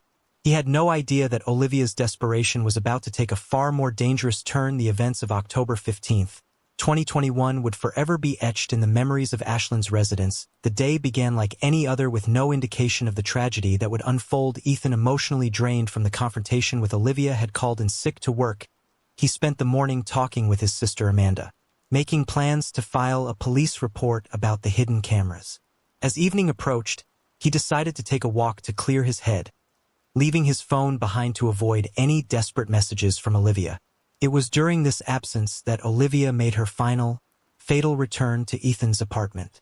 Neighbors would later report seeing her enter the building, her face set in a mask of determination. She used her key to let herself in, her mind racing with a mix of anger, desperation, and a twisted sense of righteous indignation. When Ethan returned home around 7 p.m., he found Olivia waiting for him in the darkened living room. The sight of her there, uninvited and unexpected, sent a jolt of fear through him. "Olivia, what are you doing here?" he asked, his voice wary. Olivia's response was chilling in its calmness. "We're gonna fix this, Ethan," she said. "You'll see that we belong together." What followed was a heated argument that quickly spiraled out of control. Olivia vacillated between pleading for another chance and lashing out with bitter accusations. Ethan, his patience exhausted, demanded that she leave immediately. It was then that Olivia's fragile control snapped. In a move that would shock even those who knew of her obsessive tendencies, she produced a kitchen knife she had taken from Ethan's own drawer. The next few moments were a blur of violence and terror. Ethan, caught off guard by the sudden escalation, tried to reason with Olivia, even as he backed away from the blade. But Olivia, beyond the reach of reason, lunged forward. In the struggle that ensued, Ethan's training as a former high school wrestler came into play. He managed to grapple with Olivia, trying to disarm her without causing harm. But in her frenzied state, Olivia's strength seemed superhuman. Neighbors would later report hearing shouts in the sound of breaking glass. One concerned by the commotion called 911, but help would arrive too late. By the time police broke down the door of Ethan's apartment, the tragic scene had already played out to its grim conclusion. They found Ethan on the floor with multiple stab wounds marking his body, the life already fading from his eyes. Olivia sat beside him, the bloody knife still clutched in her hand, her gaze vacant as she stared at what she had done. As paramedics rushed in, futilely attempting to save Ethan's life, Olivia offered no resistance when the police took her into custody. Her only words repeated over and over like a mantra were, "He was supposed to love me forever." The investigation, led by Detective Seringwin of the Ashland Police Department, quickly uncovered the full extent of Olivia's surveillance operation, revealing months of invasive monitoring. This digital trail, along with physical evidence from the crime scene and witness statements, painted a damning picture of obsession and premeditated violence. Ethan's family and friends were devastated. His sister Amanda in particular struggled with guilt. "I knew something was wrong," she said in a tearful interview. "I should have pushed harder, done more to get him away from her." As the investigation progressed, more details of Olivia's troubled past came to light. Former colleagues and ex-boyfriends came forward with stories of her controlling behavior and emotional manipulation. Her parents, shell-shocked by their daughter's actions, could only offer tearful apologies to Ethan's family. The district attorney presented a methodical case, walking the jury through the progression of Olivia's obsessive behavior. The recovered surveillance footage played a central role, starkly illustrating the invasion of Ethan's privacy. The defense didn't contest the basic facts of the case. Instead, they focused on Olivia's mental state, bringing in expert witnesses to testify about her history of attachment issues and borderline personality disorder. They argued that Olivia's actions were the result of a mental health crisis, not premeditated murder. Olivia herself took the stand, her testimony an unsettling mixture of remorse and rationalization. She spoke of her deep love for Ethan and her fear of abandonment, claiming that she never meant to hurt him. Her apparent lack of full comprehension of the gravity of her actions left many in the courtroom disturbed. After a 2-week trial and 3 days of deliberation, the jury returned a guilty verdict on charges of first-degree murder. At the sentencing hearing, the judge delivered a scathing indictment of Olivia's actions before sentencing her to life in prison without the possibility of parole. As Ashland slowly healed, the community was left to reflect on the nature of love, trust in the human capacity for both compassion and cruelty. The case would be remembered not just for its shocking conclusion, but as a catalyst for change and a somber reminder of the importance of recognizing and addressing toxic relationship dynamics before they escalate to tragedy.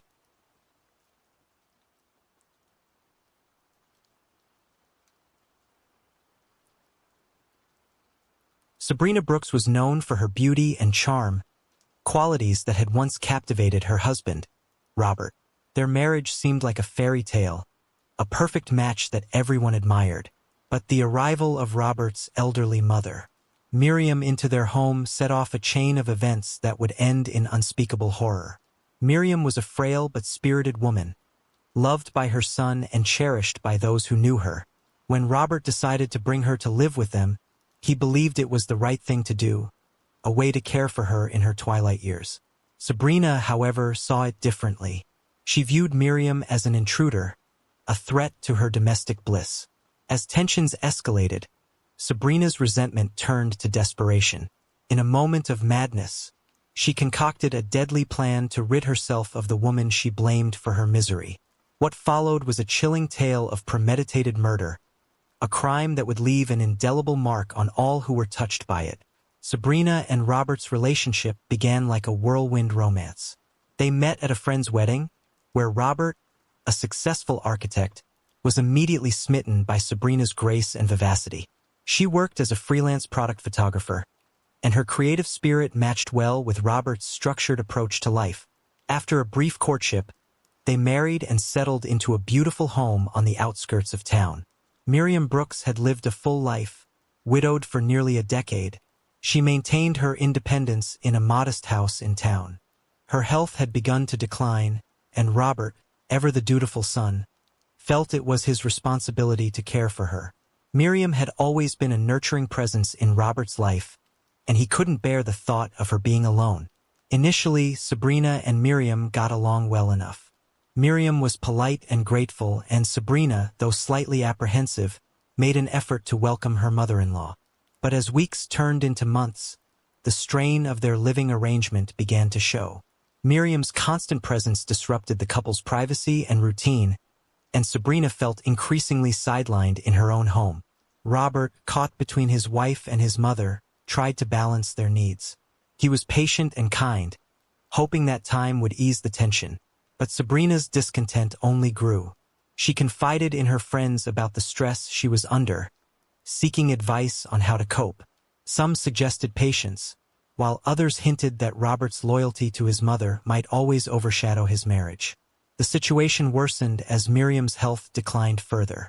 She required more care and attention, which fell primarily on Sabrina during the day while Robert was at work.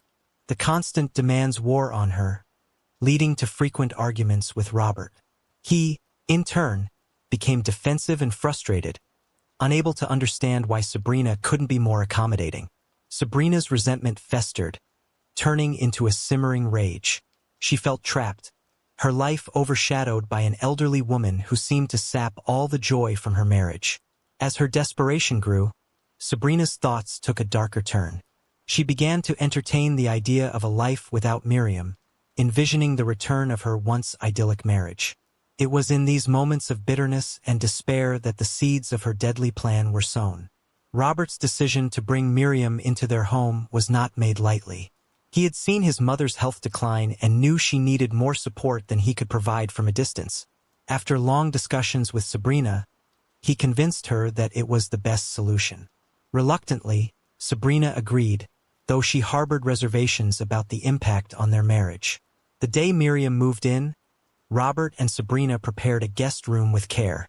Robert was excited to have his mother close, and Sabrina, though uneasy, wanted to support her husband's decision. Miriam arrived with a few suitcases and a warm smile, grateful for her son's hospitality. In the beginning, the arrangement seemed manageable.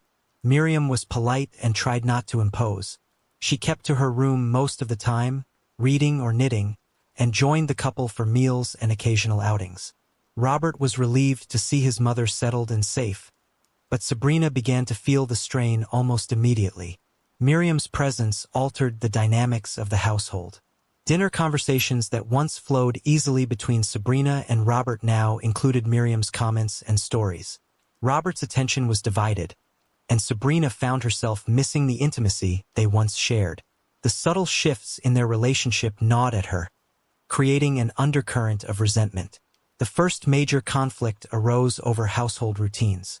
Miriam, accustomed to her way of doing things, often interfered with Sabrina's established methods. She would rearrange the kitchen, critique Sabrina's cooking, or offer unsolicited advice on housekeeping. Sabrina, who prided herself on running an efficient home, felt undermined and disrespected. One evening, after a particularly tense dinner where Miriam had criticized Sabrina's choice of dessert, the couple had a heated argument. Robert, exhausted from work in the constant tension, defended his mother, insisting that Sabrina was overreacting. Sabrina, feeling betrayed and isolated, lashed out, accusing Robert of always taking his mother's side. The arguments became more frequent. Robert, torn between his love for his wife and his duty to his mother, struggled to keep the peace. He tried to mediate, suggesting compromises and asking both women to be more understanding. But the underlying issues remained unresolved, and the atmosphere in the house grew increasingly toxic. Sabrina's resentment deepened as she felt increasingly trapped in a situation she had never wanted. Her friends noticed the change in her demeanor, and she confided in a few about the constant stress she was under. Some offered sympathy, others advised her to stand her ground, but none could offer a solution that seemed viable. As the days turned into weeks, the initial harmony gave way to a persistent tension that permeated every aspect of their lives. The once warm and inviting home became a battleground of unspoken grievances and simmering anger. Sabrina's frustration reached a boiling point, and she began to fantasize about drastic measures to reclaim her life.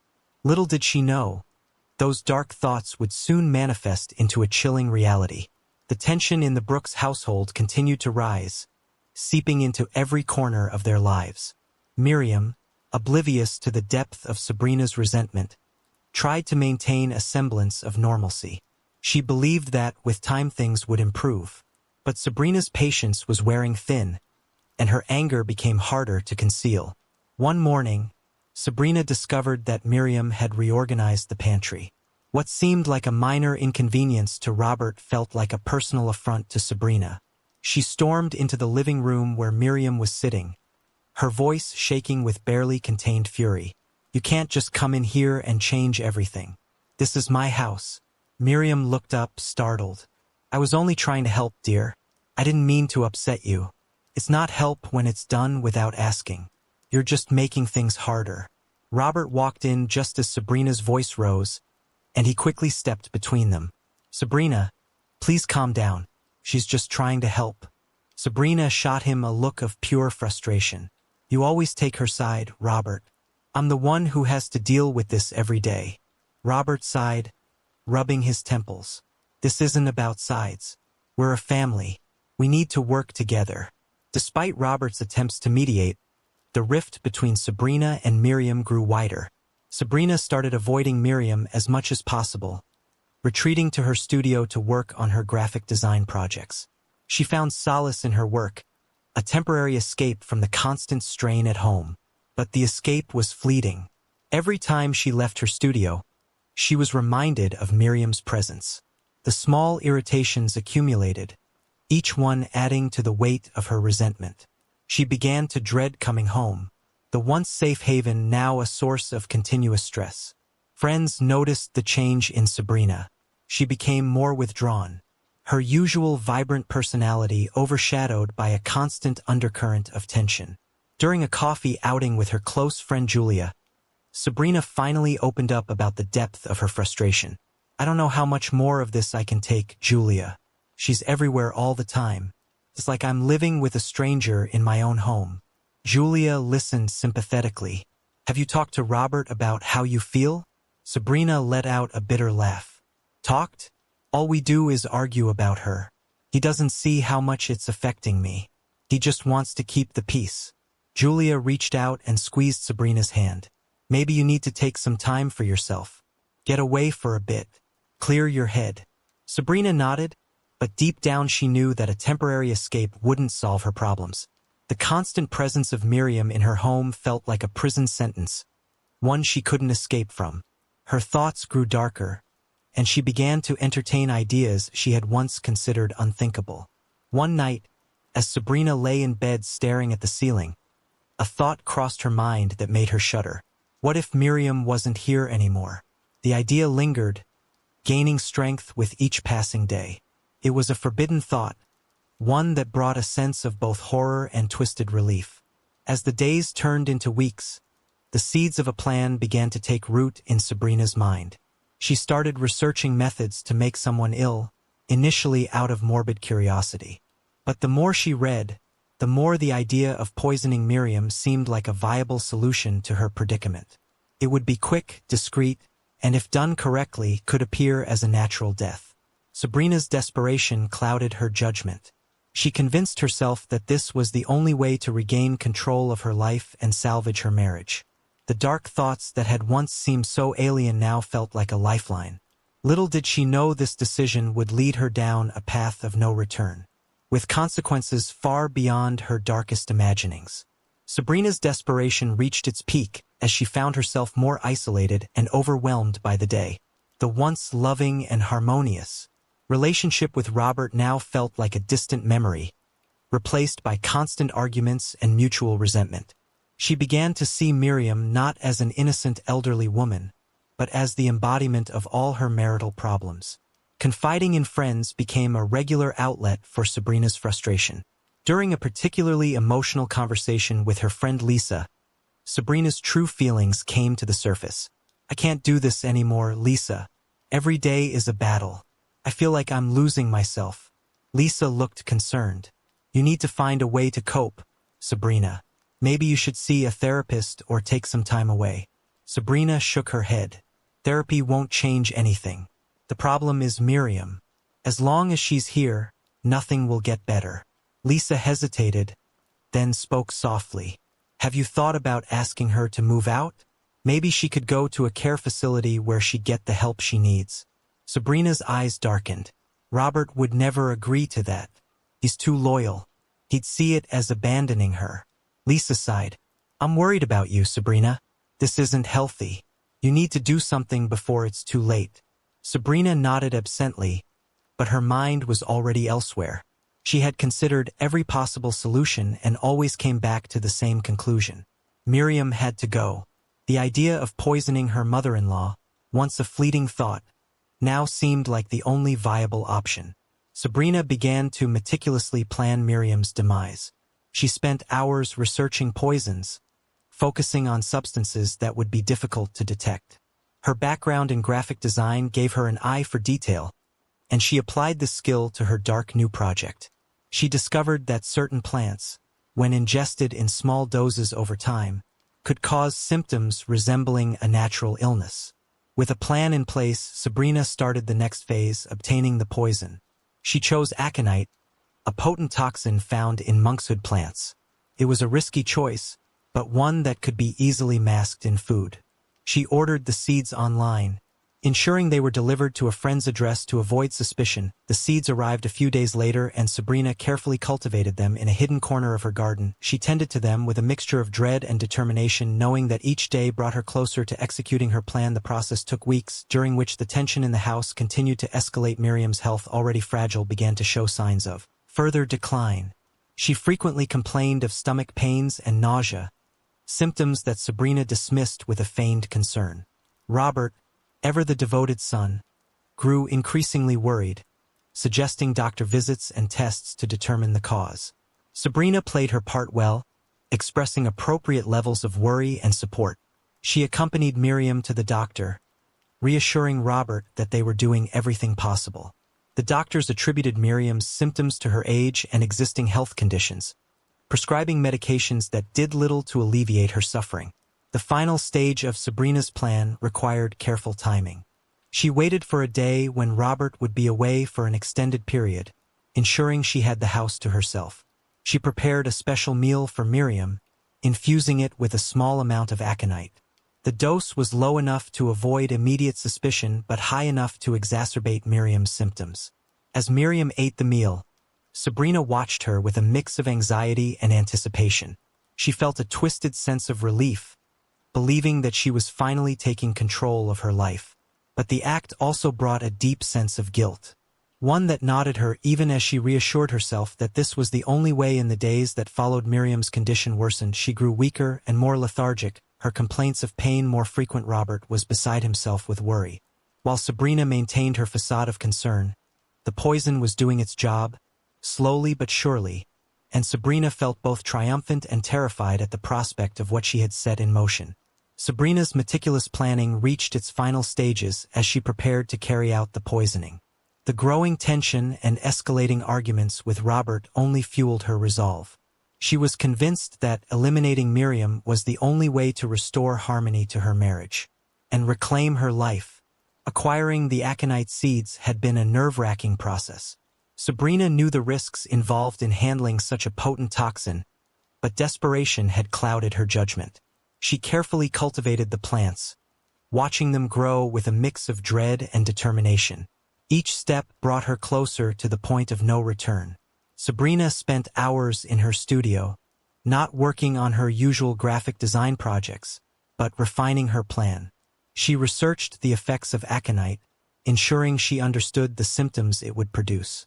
Vomiting, diarrhea, and abdominal pain were common, symptoms that could easily be mistaken for a severe but natural illness in an elderly woman like Miriam. Timing was crucial. Sabrina needed to administer the poison in such a way that it would slowly deteriorate Miriam's health, making her death appear as a natural progression of her existing ailments. She decided to mix small amounts of the aconite into Miriam's food over several weeks, gradually increasing the dosage. Sabrina's first attempt was a simple broth. She chose a day when Robert was working late, giving her the time and privacy she needed. Miriam, unaware of the sinister intent behind the meal, ate the broth without suspicion. Sabrina watched her carefully, noting any signs of discomfort. In the days that followed, Miriam began to complain more frequently of stomach pains and nausea. Sabrina played the concerned daughter-in-law, offering comfort and suggesting they visit the doctor. Robert, seeing Sabrina's apparent dedication, was grateful and less inclined to suspect any foul play. Sabrina continued to administer the poison, each dose carefully calculated to avoid immediate detection. She alternated the methods of delivery, sometimes mixing it into tea, other times blending it into soups or casseroles. Each meal brought Miriam closer to the brink, her health steadily declining.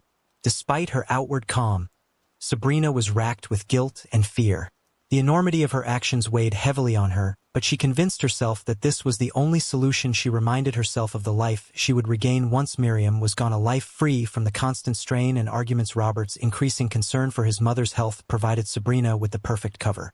He arranged for multiple doctor visits, each one yielding no definitive answers.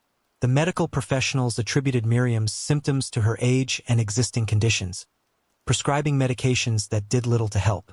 Sabrina's plan seemed to be working flawlessly. Miriam's decline was gradual, and the doctors saw no reason to suspect foul play. Sabrina's meticulous research and careful administration of the poison ensured that Miriam's symptoms matched those of a natural illness. The final dose was administered on a particularly stressful day. Robert had left for an extended business trip, leaving Sabrina and Miriam alone in the house. It was the perfect opportunity to deliver the fatal dose of aconite without immediate suspicion.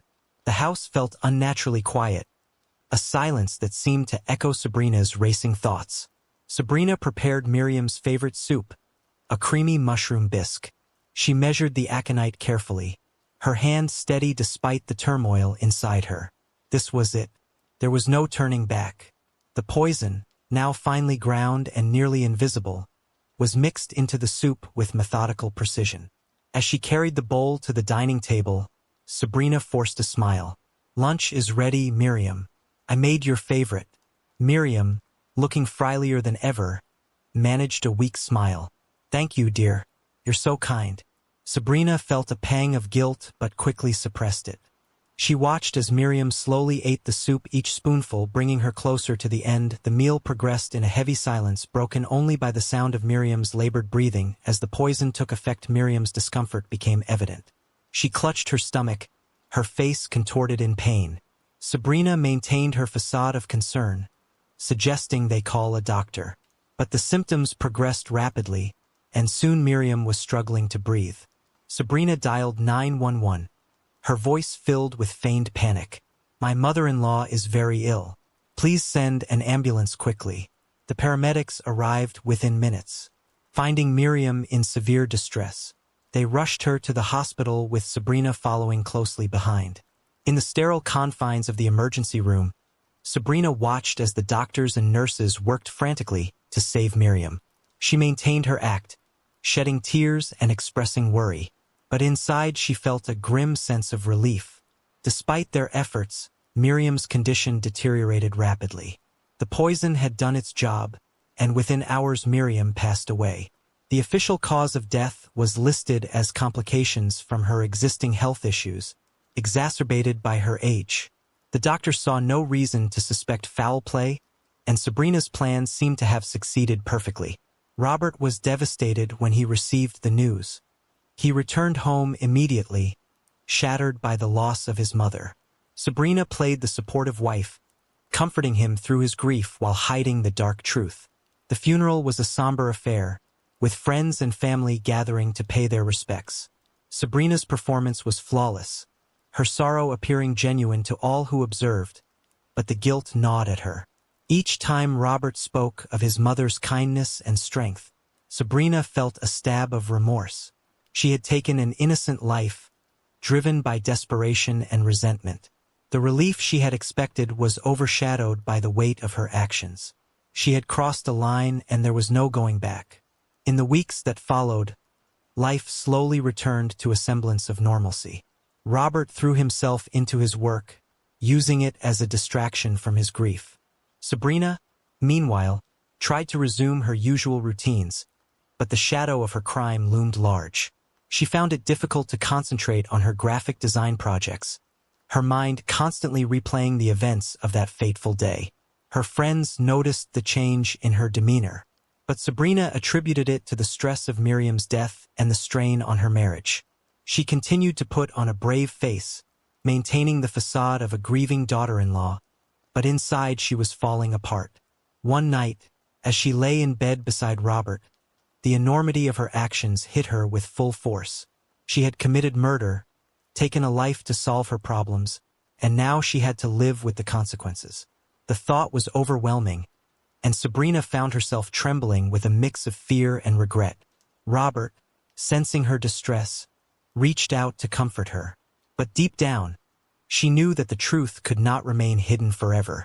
The seeds of her crime were planted, and it was only a matter of time before they bore fruit. Sabrina's carefully constructed world was built on a foundation of lies, and as the days passed, she began to realize that the price of her actions would be far greater than she had ever imagined. In the aftermath of Miriam's death, life in the Brooks household settled into a somber routine. Robert's grief was palpable, and Sabrina did her best to support him, all the while masking her own turmoil. She believed she had successfully concealed her crime, but the peace she longed for remained elusive. Little did she know, the real consequences of her actions were about to unfold. The initial investigation into Miriam's death was routine. The doctors attributed her passing to natural causes, given her age and existing health conditions. However, a nurse who had been present during Miriam's final hours noticed something odd. The rapid progression of her symptoms seemed unusual, even for someone of her age. The nurse, Emma Collins, mentioned her concerns to the attending physician, Dr. Alan Harris. Emma was experienced and meticulous, not one to jump to conclusions. Dr. Harris, although initially dismissive, agreed to review Miriam's case notes. Upon closer inspection, he too found the rapid deterioration puzzling. They decided to conduct a more thorough autopsy, just to be sure. The autopsy revealed traces of a toxin in Miriam's system, something that should not have been there. Dr. Harris immediately alerted the authorities, and the case was escalated to the Greenwood Police Department. Detective Laura Rogan was assigned to lead the investigation. Detective Rogan was a seasoned investigator with a keen eye for detail. She began by interviewing the medical staff who had attended to Miriam, gathering information about her symptoms and the timeline of her decline. The discovery of the toxin raised alarm bells, and Rogan knew this was no ordinary case. Next, Rogan turned her attention to the Brooks household. She interviewed Robert first, who was devastated by the news of a potential foul play. His genuine shock and grief were evident, and Rogan quickly ruled him out as a suspect. Sabrina, however, presented a more complex picture. Sabrina was composed during the interview, expressing appropriate levels of sadness and concern. But Rogan sensed something was off. There was a guardedness in Sabrina's demeanor, a subtle tension that didn't sit right. Rogan had seen it before, the signs of someone hiding something. Sabrina, when questioned about Miriam's health, reiterated the doctor's findings. She played the role of the caring daughter-in-law, describing how she had tried to make Miriam comfortable and had taken her to the doctor multiple times. But her story seemed rehearsed, and Rogan made a mental note to dig deeper. The detectives decided to search the Brooks house, focusing on areas where they might find evidence of poison. Sabrina grew increasingly anxious as they combed through the kitchen, the garden, and her studio. She tried to maintain her composure, but the stress was evident in her trembling hands and forced calm. In the garden, the detectives found a small patch of monkshood plants, the source of aconite. Rogan's suspicions grew. She sent samples to the lab for analysis, and the results confirmed the presence of aconite, the same toxin found in Miriam's system. The breakthrough came when the detectives discovered Sabrina's internet search history. Her computer revealed extensive research on poisons, specifically aconite, and methods of administering it. The evidence was damning, painting a clear picture of premeditated murder. Rogan confronted Sabrina with the findings. In the face of irrefutable evidence, Sabrina broke down. The facade crumbled, and she confessed to the crime. Her voice filled with a mixture of guilt and desperation. She explained how the strain of living with Miriam had driven her to commit the unthinkable, believing it was the only way to save her marriage. The confession shocked Robert to his core. The woman he loved, the woman he thought he knew, had murdered his mother. His world shattered, and he struggled to comprehend the depth of Sabrina's betrayal. The couple's friends and family were equally stunned, unable to reconcile the image of the charming, creative Sabrina with that of a cold-blooded killer. Sabrina's arrest sent shockwaves through the community. The trial was set to begin 3 months after Sabrina's arrest. The prosecution, led by District Attorney Michael Reed, presented a compelling case built on the extensive evidence gathered by Detective Rogan and her team. The jury deliberated for several days, weighing the evidence and testimonies presented. The community held its breath, waiting for the verdict. When the jury finally returned, the atmosphere in the courtroom was tense. The foreman stood and read the verdict, guilty of second-degree murder. Sabrina was sentenced to 25 years in prison, with the possibility of parole after 15 years. The sentence reflected the severity of her crime, while also acknowledging the mitigating circumstances presented by the defense. For Robert, the verdict brought a bittersweet sense of closure. Justice had been served, but the scars left by Sabrina's actions would never fully heal. The trial's conclusion marked the end of a tragic chapter for the Brooks family. Robert, now faced with the task of rebuilding his life, decided to leave Greenwood. The town, once a place of happy memories, had become a constant reminder of his loss. He moved to a different city, seeking a fresh start and hoping to find some semblance of peace. In the end, the Brooks family saga served as a stark reminder of the destructive power of desperation, and the importance of compassion, understanding, and mental health support. It was a story that underscored the fragile nature of human relationships and the devastating consequences that could arise when those bonds were pushed to their breaking point.